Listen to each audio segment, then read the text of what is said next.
નમસ્કાર દર્શક મિત્રો, હું છું જયમીન પંડ્યા અને આપ સર્વેનું સ્વાગત કરું છું મારી ચેસ ચેનલની અંદર. તો આજે આપણે વિશ્વનાથન આનંદ અને ગેરી કાસ્પારોવ વચ્ચેની ગેમ જોઈશું. કે જે ગેમ જે છે એ યુએસની અંદર ન્યુયોર્કની અંદર 1995માં રમાયેલી હતી. વર્લ્ડ ચેસ ચેમ્પિયનશિપની આ ગેમ હતી. 9મો રાઉન્ડ હતો. ઓફકોર્સ ત્યારે ફીડે જે છે એ અસ્તિત્વમાં નહોતું આવતું. તો ગેરી કાસ્પારોવ જે છે એ બ્લેક પીસીસ સાથે રમે છે અને વિશ્વનાથન આનંદ જે છે એ વ્હાઇટ પીસીસ સાથે રમે છે. ગેમની શરૂઆત વિશ્વનાથન આનંદ કરે છે E4. ગેરી કાસ્પારોવ જવાબ આપે છે C5. It's a Sicilian defence. Anand રમે છે નાઇટ F3. કાસ્પારોવ D6 રમે છે. જવાબ આપે છે આનંદ D4. C takes D4. Knight takes D4. Sicilian defense. Kasparov રમે છે Knight F6. આનંદ રમે છે Knight C3. અને હવે કાસ્પારોવ A6 રમે છે. આ જે છે એ નાસ્ડ્રોફ વેરિએશન છે. આનંદ બિશપ E2 અને કેસલ માટેનો રસ્તો ખાલી કરે છે. કાસ્પારોવ જે છે E6 રમે છે અને હવે આનંદ કેસલિંગ કરે છે. બિશપ E7 અને આઈડિયા છે બ્લેક પણ હવે કેસલ કરશે. આનંદ જે છે A4 રમે છે. A4 રમવાનું મિત્રો કારણ એ છે કે ભવિષ્યની અંદર બ્લેકનું B5 ઉપર પુશ થતું અટકાવવાનું, એટલા માટે આનંદ A4 રમે છે. તો હવે કાસ્પારોવ નાઇટ C6 લાવે છે. આનંદ પોતાના પીસને ડેવલપ કરે છે bishop E3. Kasparov short castle કરે છે અને હવે આવે છે F4. Queen C7, king H1. King H1 જવા માટેનું કારણ એ છે કે ભવિષ્યની અંદર ક્વીન B6 અથવા તો પોન પુશ થયા પછી બિશપ જે છે એ C5 ઉપર આવી અને કિંગને ચેક દે એ પહેલા જ કિંગને સેફ કરી દેવા, કે જેથી કરી અને ટેમ્પો જે છે એ ન આવે. હવે કાસ્પારોવ રમે છે રૂક E8. આને રમે છે બિશપ F3. કાસ્પારોવ D7 રમે છે. આનંદ નાઇટ B3 રમે છે. નાઇટ B3 રમવા પાછળનું કારણ કે આનંદને જે છે એ નાઇટ જે છે એ એક્સચેન્જ નથી કરવા, એટલા માટે. પણ કાસ્પારોવ કમ્પલસરી નાઇટને એક્સચેન્જ કરાવશે. Night A5. નાઇટ A5 માંથી ને કારણે થઈ અને આનંદ જે છે એને કમ્પલસરી નાઇટ જે છે એ એક્સચેન્જ કરવો પડે છે. Night tax A5, queen tax A5 અને હવે આનંદ રમે છે ક્વીન D3. ક્વીન D3 નો પ્લાન એ છે કે ભવિષ્યની અંદર E5 પુશ કરી અને ડી ફાઇલના જે પોન છે એને એક્સચેન્જ કરવા. તો કાસ્પારોવ રમે છે રૂક D8. રૂક D8 એટલા માટે કે E5 રમશે અને D ટેક્સ E5 જો કરે છે તો F ટેક્સ E5 આવશે અને એના કારણે થઈને નાઇટને મૂવ કરવું પડશે. નાઇટ મૂવ થશે તો ક્વીનથી D7 નું બિશપ જે છે એ અનસપોર્ટેડ થઈ જશે. નાઇટના મૂવ થવાના કારણે એને મરી જશે. એટલા માટે થઈને રૂક D8 લાવે છે. હવે આની અંદર બે વેરિએશન છે. એક તો છે કે જે ગેમમાં રમાણું રૂક FD1 અને પહેલા જે છે એ ક્વીન D2 રમેલા હતા. તો ક્વીન D2 નું કારણ શું છે? ક્વીન D2 આનંદ જે છે એ નથી રમતા એનું કારણ છે કે આની પહેલાની જે એક ગેમ હતી વાન ડેર વી ની ગેરી કાસ્પારોવ સામેની. વાન ડેર વી નું ત્યારે રેટિંગ 2550 નું હતું અને કાસ્પારોવ જે છે એનું રેટિંગ જે છે 2750 નું હતું. અને આ જે ગેમ છે એની અંદર વાન ડેર વી જે છે એના વ્હાઇટ પીસીસ સાથે રમતા હતા અને ક્વીન D2 ગયા હતા. તો એનો જવાબ આપ્યો તો કાસ્પારોવે રૂક C8. અને હવે વાન ડેર વી જે છે એ પોતાના પોનને E5 માં પુશ કરે અને આઈડિયા છે નાઇટને ગેઇન કરવાનો. તો કાસ્પારોવ રમે છે ડી ટેક્સ E5. હવે આવે છે F takes E5, તો ક્વીન ટેક્સ E5.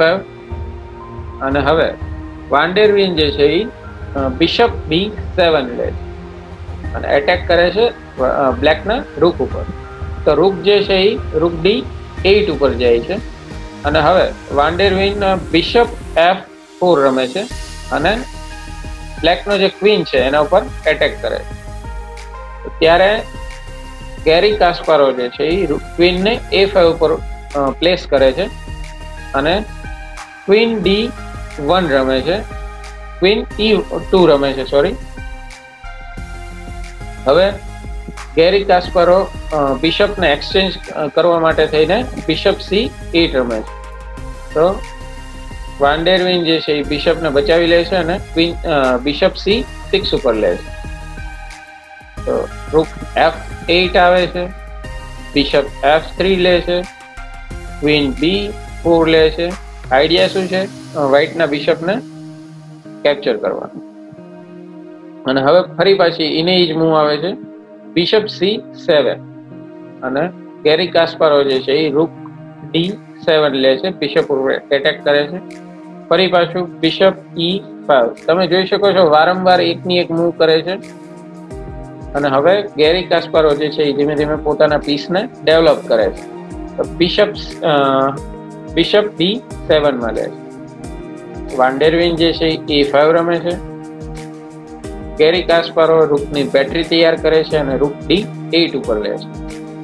પ્લાનિંગ છે રૂક D2 ઉપર ભવિષ્યની અંદર આવવાનો ને વ્હાઇટના ક્વીનને પરેશાન કરવાનો. તો વાન ડેર વીન જે છે એ રૂક A4 ઉપર લે છે, ક્વીનને થ્રેટ આપે છે B4. અને હવે ગેરી કાસ્પારોવ જે છે એ ક્વીનને થ્રેટને કંઈ ધ્યાન ઉપર લેતા નથી અને બિશપ ટેક્સ બિશપ F3 કરે છે અને વ્હાઇટનો જે ક્વીન છે એને સામો થ્રેટ આપે છે. હવે ગેમ કંઈક આ રીતે આગળ વધે છે કે ક્વીન ક્રોસ બિશપ F3 અને આ બાજુ ક્વીન C5 અને બિશપ ઉપર એટેક કરે છે. હવે આવે છે bishop tax F6, pawn takes F6, રૂક H4. Idea છે બ્લેકની ક્રેમ્પ પોઝિશન છે, બ્લેકનું જે પોન સ્ટ્રક્ચર છે કિંગ સાઇડ એ ખરાબ થઈ ગયું છે. તો એનો ફાયદો ઉઠાવી અને બ્લેકના કિંગ ઉપર એટેક ક્રિએટ કરવાનો આઈડિયા છે વાન ડેર વીનનો. અને એના સાથે જ રૂક H4 ઉપર લઈ આવે છે. અને હવે રમે છે ગેરી કાસ્પારોવ F5. F5 મિત્રો એક એવું મૂવ છે કે જેનાથી હવે ટૂંક સમયની અંદર જે વાન ડેર વીન છે એ બ્લેક ઉપર કોઈ જાતનો એટેક કરી શકે એવી પોઝિશનમાં નથી. તો એટલા માટે થઈ અને આ જે ગેમ છે એ આગળ જતા ગેરી કાસ્પારોવ જે છે એ જીતી જાય છે. અને આ માટે આ ગેમ જે છે એનું વેરિએશન વિશ્વનાથન આનંદને ખ્યાલ છે. એટલા માટે વિશ્વનાથન આનંદ જે છે એ ક્વીન D2 ના મૂવની બદલે રમે છે રૂક FD1. હવે ગેરી કાસ્પારોવ જે છે બિશપ C6 ઉપર રમે છે અને પોતાના બિશપને આ જે ડાયોગનલ છે એ ડાયોગનલની અંદર એક્ટિવ કરે છે અને સાથે સાથે રૂકની પોઝિશન પણ સારી કરે છે. તો અહીંયા આવે છે વિશ્વનાથન આનંદ B4. B4 નો આઈડિયા એ છે કે ક્વીન જે છે એ ક્યારે પણ B4 ને ટેક્સ કરી શકશે નહીં, ક્વીનથી B4 લઈ નહીં શકાય. એનું શું કારણ છે કે અગર ક્વીન ટેક્સ B4 જો થશે તો ભવિષ્યની અંદર નેક્સ્ટ મૂવની અંદર રૂક A B1 પણ આવી શકે છે અને રૂક DB1 પણ આવી શકે છે. દાખલા તરીકે રૂક AB1 આવશે અને ક્વીન ઉપર થ્રેટ આવશે તો ક્વીન બે જ જગ્યાએ જઈ શકે છે, માત્ર ને માત્ર એક તો ક્વીન જે છે એ A5 ના સ્ક્વેર ઉપર જઈ શકશે. અગર A5 ના સ્ક્વેર ઉપર ક્વીન જશે તો બિશપ B6 આવશે અને ક્વીન જે છે એ તમે જોઈ શકો છો ટ્રેપ થઈ જશે. અને અથવા તો ક્વીન જે છે એ રૂક એ B1 ના પછી ક્વીન જે છે એ ક્વીન A3 ઉપર આવશે, તો રૂક એ B1 જે છે એ રૂક B3 ઉપર જઈ અને ક્વીનને ટ્રેપ કરે. તો આ જે પોન છે એ લઈ શકાતું નથી, અને એટલા માટે જ ગેરી કાસ્પારો જે છે એ ક્વીનને લઈને C7 ના સ્ક્વેર ઉપર જાય છે. હવે આવે છે B5. આઈડિયા છે અગર A takes B5 કરવામાં આવે તો A takes B5 આનંદ કરશે અને બ્લેક નું જે બિશપ છે એને પાછળ જવું પડશે. તો અહીંયા કાસ્પારો રમે છે બિશપ D7. પહેલેથી જ બિશપને પાછળ લઈ જાય છે. વિશ્વનાથન આનંદ રમે છે રૂક AB1.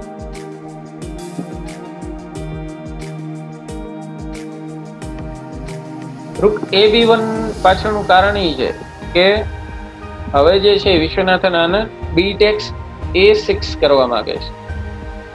તો અહીંયા ગેરી કાસ્પારો જે છે એ પોન ટ્રેડને એક્સેપ્ટ કરી લે છે. હવે આવે છે A takes B5, night takes B5 અને બ્લેકનો જે ક્વીન છે એને થ્રેટ આપે છે. ગેરી કાસ્પારો બિશપ ટેક્સ નાઇટ B5 કરે છે, અને હવે આવે છે ક્વીન ટેક્સ B5. આઈડિયા છે બિશપ B6 અને બ્લેકના ક્વીનને બગાડવા, અને ઓફકોર્સ પાછળ જો રૂક પણ ત્યાં જ રહેશે તો રૂક પણ જાય છે. એટલા માટે ગેરી કાસ્પારો જે છે એ રૂક A8 ઉપર લાવે છે. અને હવે આનંદ રમે છે C4. કાસ્પારો રમે છે E5 તો D6. કાસ્પારો રમે છે C8, ક્વીન C8. અને તમે જોઈ શકો છો કે સતત ને સતત આનંદ જે છે એ પોતાના પીસીસ નું ઇમ્પ્રુવમેન્ટ કરતા રહે છે, અને ગેરી કાસ્પારોને વારંવાર ક્વીન બિશપ આ બધું ચાલવાની ફરજ પડે છે. અને લાસ્ટ મૂવ જે છે ક્વીન C8 એ તો જે રૂક એકબીજાથી ગેરી કાસ્પારોના જે કનેક્ટેડ હતા એ રૂક વચ્ચે પણ ક્વીન આવી જાય છે. તો અત્યારે આપણે જોઈ શકીએ છીએ કે બ્લેકની પોઝિશન ઓલરેડી ક્રેમ્પ છે.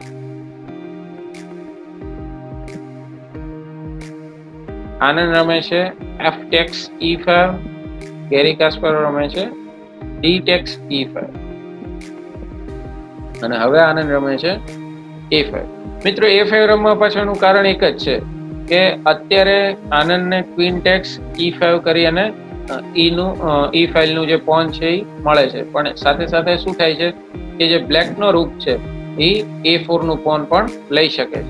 તો પહેલા તો આનંદ જે છે એ A4 ના પોનને બચાવે છે અને A5 માં પુશ કરે છે, અને હવે આઈડિયા છે E5 નું પોન મારવા માટે.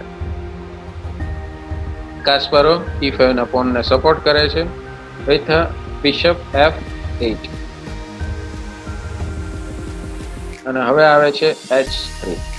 H3 પાછળનું કારણ છે કે ભવિષ્યની અંદર નાઇટ જે છે કાસ્પારોનો એ G4 ઉપર આવે છે, અને પછી F2 ની અંદર જે ચેક આપે છે, અથવા તો નાઇટ જે છે E3 ઉપર પણ આવી શકે છે, અથવા તો નાઇટ G4 ઉપર આવે અને બિશપ ટેક્સ નાઇટ કરવામાં આવે તો એવા સમયની અંદર ક્વીન ટેક્સ બિશપ G4 આવે છે, અને એના કારણે થઈ અને વ્હાઇટની જે પોઝિશન છે કિંગ સાઈડની એ જરા નબળી પડે છે, અને બ્લેકનો જે ક્વીન છે એ પણ રમતની અંદર આવી જાય છે, અને રૂક સાથે સાથે બ્લેકને કનેક્ટ થઈ જશે એકબીજાથી.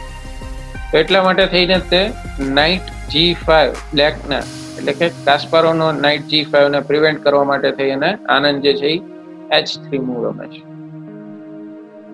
કાસ્પારો રમે છે ક્વીન E6,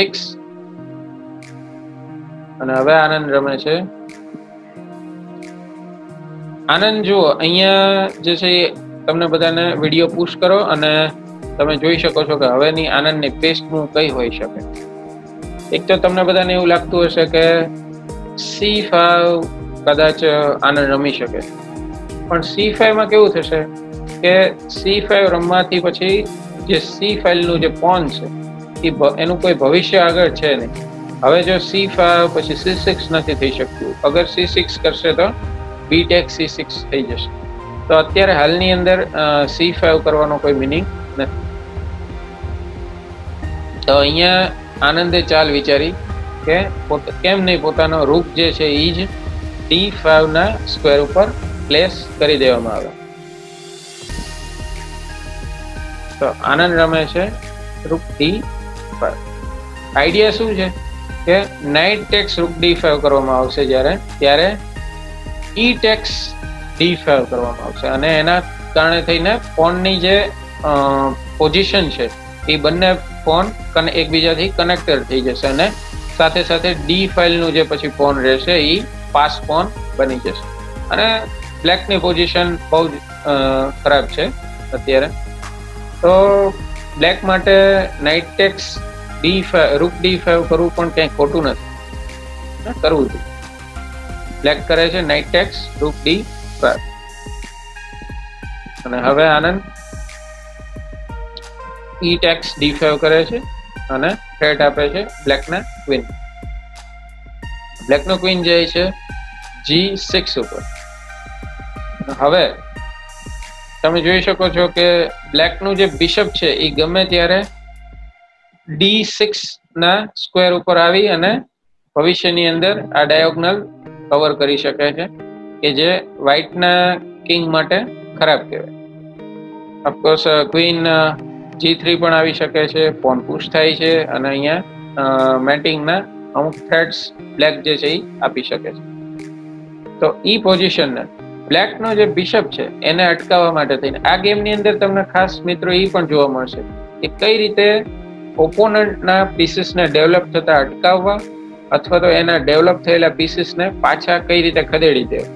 તો એ પણ આનંદ પાસેથી ખાસ શીખવા જેવું. તો હવે આનંદ જે છે એ બ્લેકના બિશપને D6 ઉપર આવતા રોકવા માટે થઈ અને આનંદ મૂવ ચાલે છે C5. કાસ્પારો રમે છે E4. આનંદ રમે છે બિશપ E2. હવે કાસ્પારો રમે છે રૂક E5. થ્રેટ આપે છે સાથે સાથે D5 ના પોન. અહીંયા આનંદ રમે છે ક્વીન D7. આની અંદર આ મૂવમાં આનંદ જે છે એ બે વસ્તુ એક સાથે કરે છે. એક તો જાણે D5 નું જે પોન છે આનંદ એનો ડિફેન્સ પણ કરે છે અને સાથે સાથે ભવિષ્યની અંદર B7 નું જે વીક પોન છે બ્લેકનું એના ઉપર એટેક પણ કરે છે.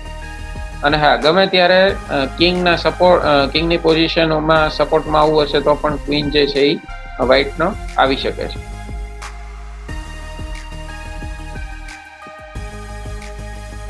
અહીંયા ગેરી કાસ્પારો જે છે એ રૂક G5 રમે છે, પણ એના કરતા રૂક G5 કરતા પણ આવું રમી શકે જેમ કે E3 રમે તો શું થાય કે E3 પુશ થયું એને સાથે સાથે ક્વીન ટેક્સ B1 નો થ્રેટ પણ ગેરી કાસ્પારો જે છે એ આનંદને આપે છે. એટલે કમ્પલસરી રૂક જે છે એને ચલાવવો પડે અને એને રૂકને સારી જગ્યા જે છે એ રૂક F1 છે. તો રૂક F1 જે છે ત્યાં જ્યારે આનંદનો રૂક આવશે ત્યારે ફરી પાછા ગેરી કાસ્પારો જે રીતે આનંદ જે છે એ કાસ્પારોના પીસીસને ડેવલપ થતા અટકાવે છે એવી જ રીતે કાસ્પારો પણ વ્હાઇટનો જે કિંગ છે આનંદનો જે ક્વીન છે એને પાછળ ધકેલી શકે છે. તો એટલા માટે થઈ અને આ જે મૂવ હતી એ સારી મૂવ હતી, પણ ગ્રાન્ડ માસ્ટર છે એને કંઈક અલગ જ વિચાર્યું છે ગેરી કાસ્પારોએ. તો ગેરી કાસ્પારો જે છે એને ખરેખર E3 ની મૂવ પહેલા કરવી જોઈતી હતી. E3 ની મૂવ જે છે એ રૂક G5 ની મૂવ કરતા વધારે સારી હતી.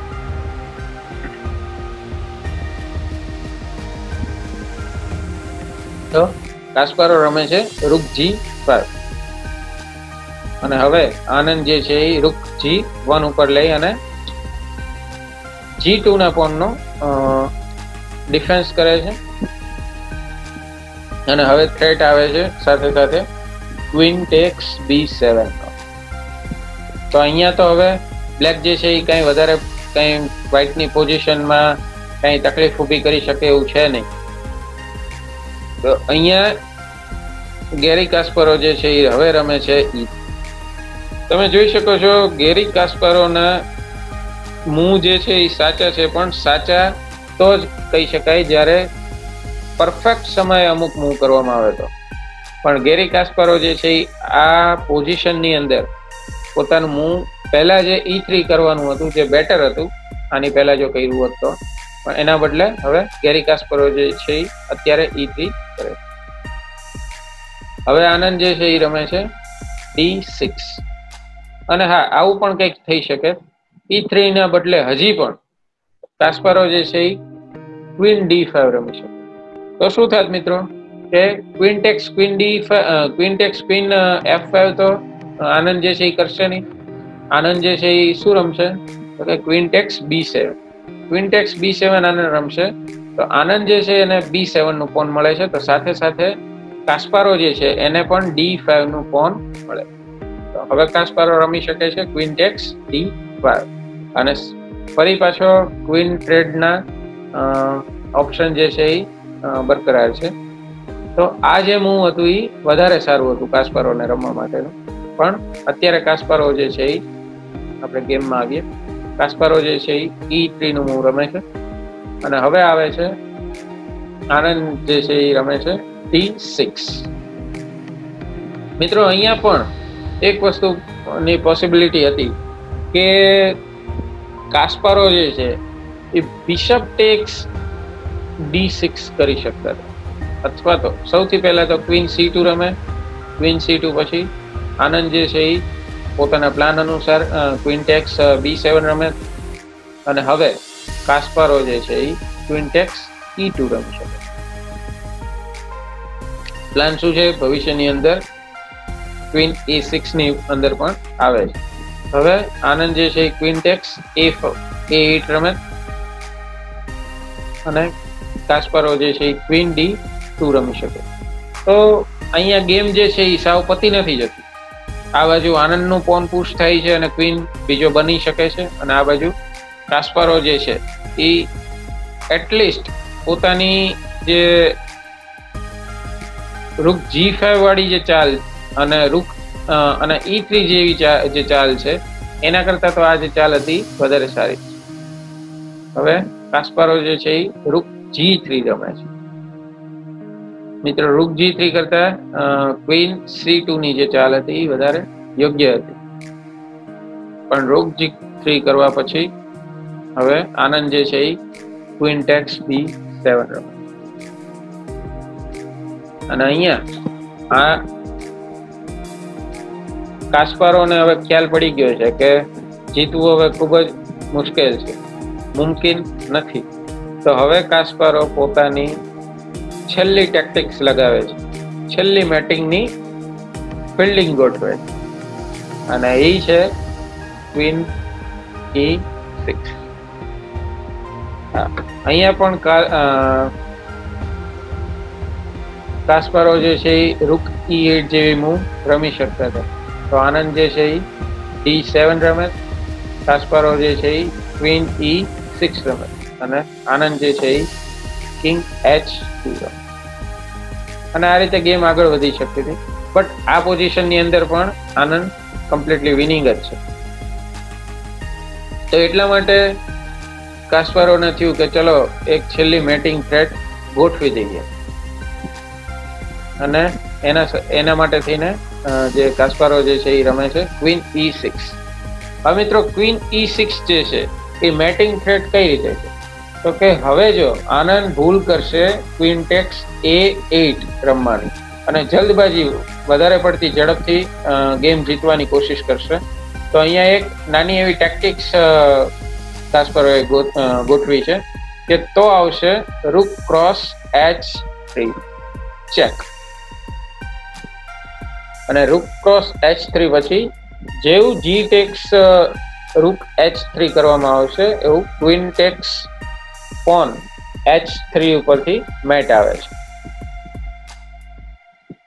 એટલા માટે થઈ અને આનંદ જે છે એને પહેલેથી જ ખ્યાલ પડી ગયો હતો અને એટલા માટે થઈને આનંદ જે છે એ પોતાનો કિંગને H2 ઉપર પ્લેસ કરે છે અને આ સાથે જ ગેરી કાસ્પારો જે છે એની છેલ્લી જે ટેક્ટિક્સ હતી મેટિંગ માટે એ પણ પૂરી થઈ છે અને ગેરી કાસ્પારોની જે આશા છે એ સફળ થતી નથી અને આ સાથે ગેરી કાસ્પારો જે છે એ રિઝાઇન.